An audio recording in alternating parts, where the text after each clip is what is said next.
Hello, welcome back to a session on SQL programming techniques. So in the previous session we have discussed about SQL language, right? The standard for relational databases.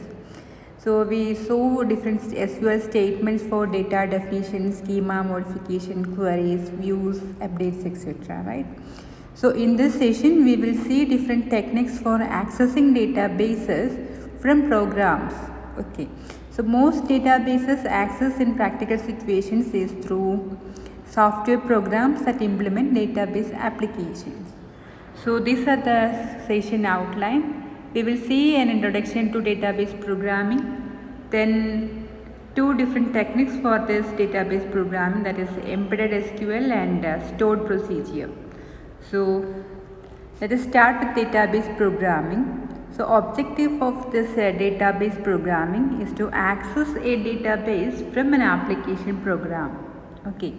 So the application program may be written in some high level language, maybe Java, COBOL, etc. So these languages are called actually host languages, and our database language, that is SQL in our case, is called data sub language. So why we need this database programming? That's the question. So especially in most database systems, it have an interactive interface, right? We can directly run this SQL commands. We can put the queries there and we can get the result from there itself. Just for example, if we install Oracle RDBMS, the corresponding SQL Plus starts the interactive interface, right? User can type SQL commands or queries directly over several lines ended by a semicolon, and when we press the enter key, we will get the result also, right? So this interactive interface is quite convenient for schema and constraint creation or for occasional ad hoc queries. But in practice, the majority of database interactions are executed through programs that have been carefully designed and tested. So especially in most common use of this database is because we are accessing a database through some web interface, right? Application program that implement this web interface.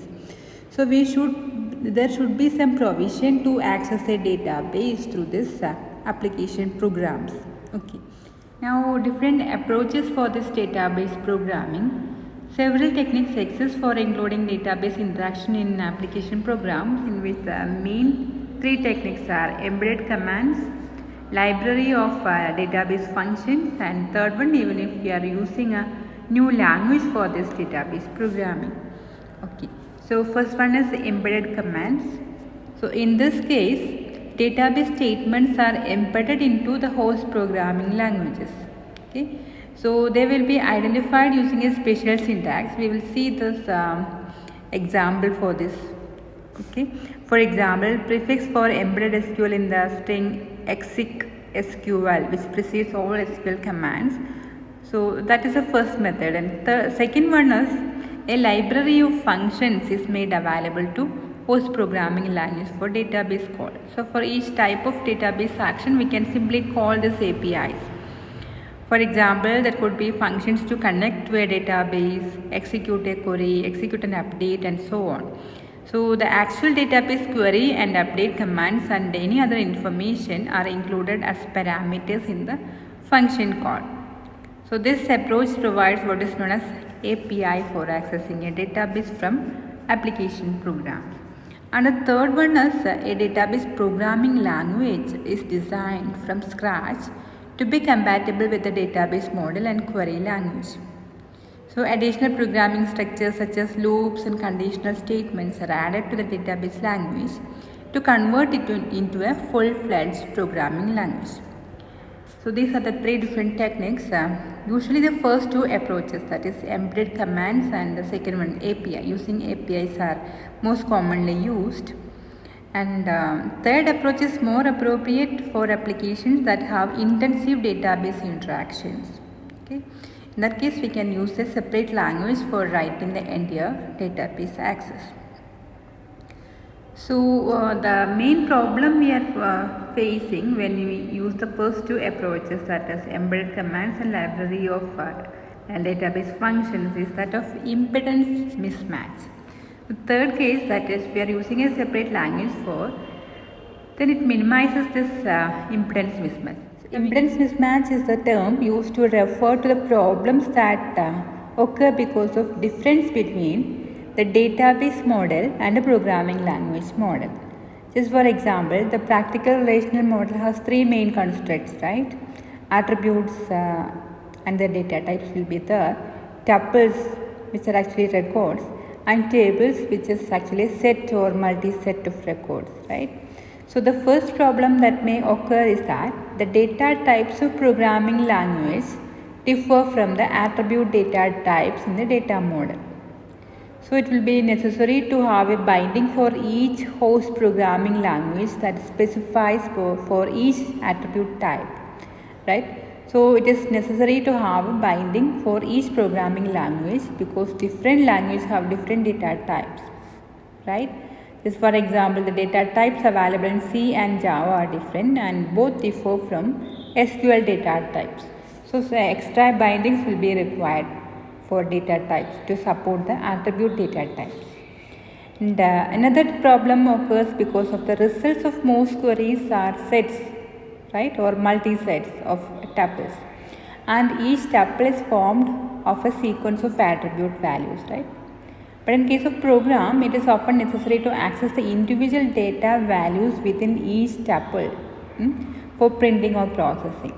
So a binding is needed to map the query result data structure, which is usually a table, to an appropriate data structure in the programming language. Also, a mechanism is needed to loop over the tuples in a query result in order to access single tuple at a time and to extract individual values from the tuple. So there can be different incompatibilities between the data in a program and the data in a query or data or result in a query. So that should be handled. That is called actually impedance mismatch.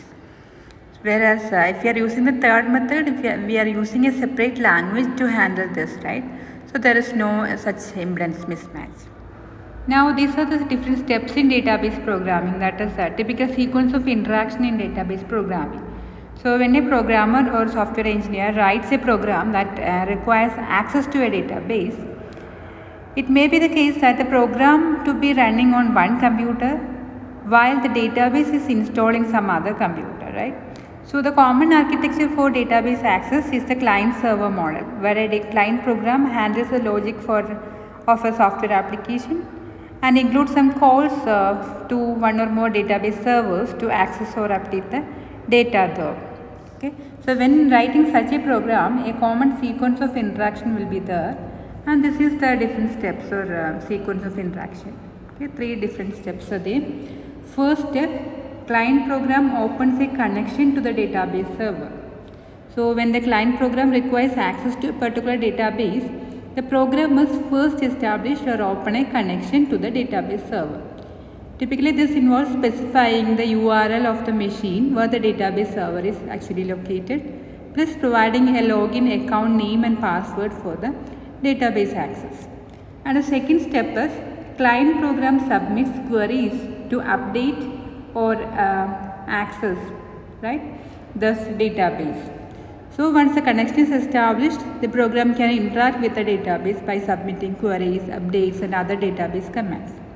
In general, most types of SQL statements can be included in an application program. And the third step, when the database access is no longer needed, client program closes the connection.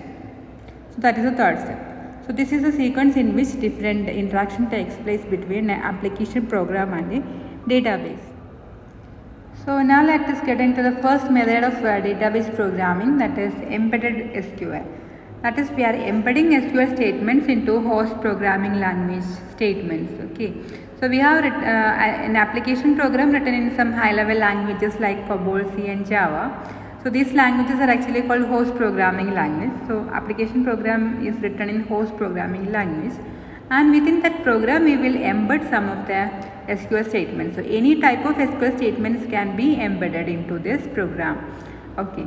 And an embedded SQL statement is distinguished from the host language statements by enclosing these embedded SQL statements using a special keyword like exec SQL should be at the beginning of this SQL statements, or exec SQL begin should be there.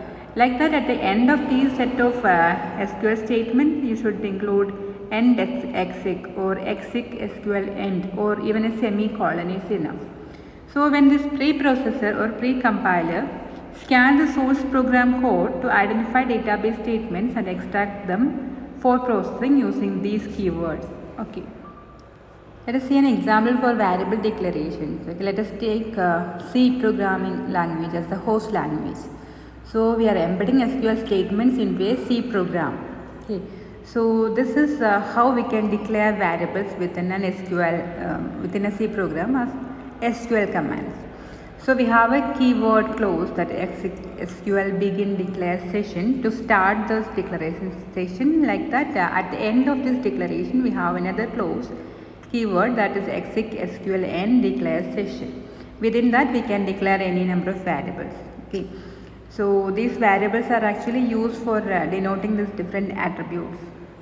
So any variable declared here can be shared, that is, it can be used in C program and also in SQL command session. So in this session we don't have any other executable statement other than these two exec SQL clauses, right? All others are declarations, and we have another variable which is an integer type. The variable name is loop, which is not used inside the SQL, so it is written outside the declared session. So the C program variables declared here like dname, ifname, ssn, etc. are actually corresponds to the attributes of the employee and department table from company database. Okay, so this variables in this line, that is SQL code, is actually used for communicating error and exceptions conditions between the database system and the program. Okay, based on the value of this SQL code, we can check whether the successfully execution is done or whether there is some error. Like that, we can check using this extra variables like SQL code, SQL state, etc.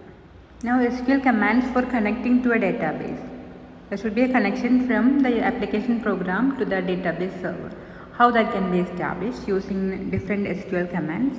So the keyword for connecting to a database server is connect to, then the server name. Here you can put the server name as, then we can give the connection name here.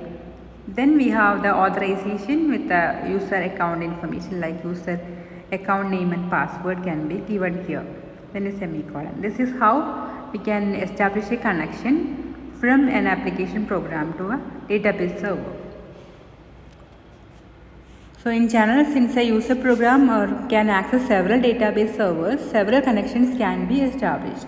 But at any time, only one connection can be active, and the programmer can test or change the different connections using set connection. Okay, particular connection we can select at a time, and once a connection is no longer needed, it can be terminated by the command disconnect connection name. This is how we can connect and disconnect different database servers to our program. Now let us see an example for this embedded SQL. So we are using C as the host language. Okay, so this is a C program within which we are embedding SQL statements. So this C program is actually a repeated loop within which we are reading an SSN.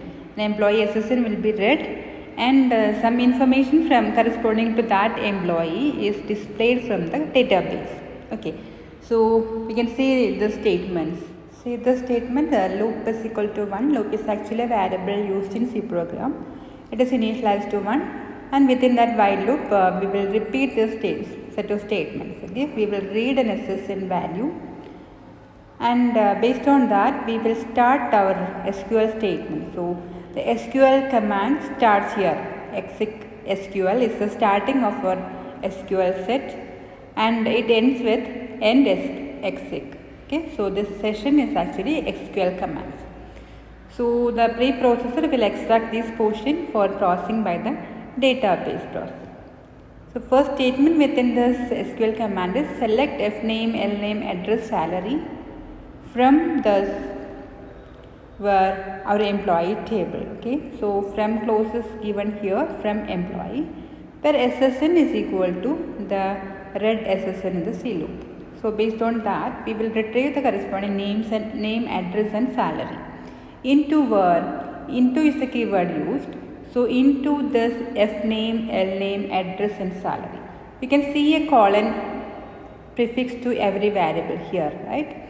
So these variables which are prefixed with a colon are shared variables. That means these variables can be used within this C program and also within this SQL commands. That is why they are shared variables. Okay. So we are reading the F name, L name, address and salary from the employee table. The corresponding tuple will be read based on this condition. We are entering an SSN here and the employee whose SSN is the same as that of this read SSN. The corresponding F name, L name, address and salary are read into these shared variables F name, L name, address and salary. And we have another set of variables for communication between the C program and the database, right? SQL code is example for such a variable. So after each execution, the DBMS will return a value for this SQL code, and by checking that value, we can see whether the corresponding execution was successful or not. Okay. So if SQL code is equal to 0 means the previous execution was successful and it executed without any error or exception condition. So this is how we will check whether this query was executed successfully. Yeah, this SQL code is 0, then we can just display the corresponding information. Otherwise, that means there is some error. So we can just display the corresponding error message. Here it is printed as SSN does not exist. Okay. And we can repeat this loop for any number of employee records. So this is how we can embed SQL statements into a C program. So in this example, we iterated over different tuples, right? So at a time we processed only one tuple. So next is how we can retrieve multiple tuples with embedded SQL using cursors. Okay, so cursor is actually a pointer or iterator which is needed to process multiple tuples. So each time it will point to a particular tuple. Okay, so fetch commands move the cursor to the next tuple. So after processing one tuple, the fetch command can be used to move the pointer to the next tuple. And close cursor indicates that the processing of the query results has been completed. So using cursor, we can process multiple tuples at a time by using cursor as a pointer to keep track of the current tuple to be processed. Now let us move to the next database programming technique, that is stored procedure. Okay. So far there was an assumption that the database application program was running on a client machine which is different from the machine on which the database server or the main part of the DBMS software package is located, right?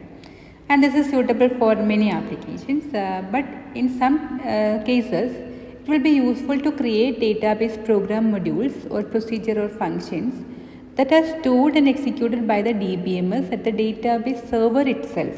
So we are storing database programs which are actually procedures or functions within the database server itself. So these are historically known as database stored procedures. Even though it is function or procedure, it may commonly called as procedures. Okay, and the term used in the SQL standard for stored procedures is persistent stored modules (PSM). Okay, because these programs are actually stored persistently by the DBMS, just like they store some persistent data. Okay. So what are the different advantages of using this persistent stored modules or stored procedures? First advantage is that if the procedure is needed by many applications, it can be stored at the server and can be invoked by any of the application programs. So definitely this will reduce the duplication of effort and improve the software modularity. And second benefit is that execution by the server reduces communication cost. So if you are executing the program at the server itself where the data resides, where the database resides, right, which will reduce the data transfer and communication cost between a client and a server. And the third is that it will enhance the modeling power of views. So definitely there can be some limitations or the limit in the power of assertions and triggers, right? So if you are using this stored procedure within the database itself, so this procedure can enhance the modeling power provided by views. Okay, it will allow more complex types of derived data to be made available to the users. Okay. Now coming to the drawback of this method, main thing is that every DBMS has its own syntax, right? So this can make the system less portable. So if you are storing a procedure within the database, it is limited to the corresponding syntax of the corresponding DBMS package, right? So there can be some portability problem if you are using the same program for some other database server. So less portability is the issue here.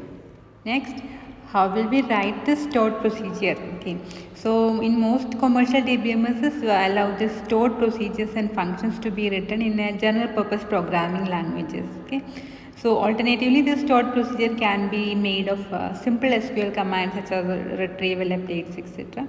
So this is the common syntax used for writing this stored procedure. Create procedure is the corresponding keyword used. Then we can give the procedure name, then parameters can be given here, then local variable declaration, then body of the corresponding procedure. So if it is a function, the same thing we can use create function is the corresponding keyword used, and return should be a mandatory part in case of a function. Returns and the return type of the result to be returned. Then everything else is the same. And if you want to call this procedure or function, we can use the keyword call and procedure name or function name with the arguments inside the bracket with semicolon. So this is how we can define and use a procedure, stored procedure. So these local declarations and parameters are actually optional. So they are specified only if needed. So this SQL bar PSM, that is persistent stored module, is actually part of this SQL standard to specify the persistent stored modules or procedures or functions. Okay, so this PSM includes the statements to create functions and procedures that we described in the earlier sessions. So it also include additional programming constructs like branching and all. So that definitely enhance the power of SQL for the purpose of writing the body of this procedure. So we will see an example for this SQL bar PSM. So here we are using this PSM part of this SQL standard to create or define a new function to find the strength of each department, the number of employees in each department. Okay, so we are using the keyword create function. We are giving a name for this function, that is department size, and within that we have the arguments. Only one argument is there, that is department number, which is an integer. Okay, and the return type for this function is varchar 7. 7 characters can be maximum. Okay, and we have a variable here, total employees, which is also an integer, and this is the corresponding body of the function. What we are doing here is we will select the count into this total employees from the employee where department number is the argument given. Okay, so based on each department number we are taking as the argument for this function, we will take or retrieve the number of employees from the employee table. Okay, so here we are using the conditional branching, if else if, like that we are using to classify our departments into huge, large, medium, small, etc. based on the size of the department, the number of employees in the department. So total number of employees in a particular department is greater than 100. We are displaying or returning the values huge. Okay, so this will be the return value for the function based on the corresponding count of the employees. Okay, so this is how we can write or create a procedure or function using the PSM module or PSM part of the SQL standard. So this is all about this session. Thank you.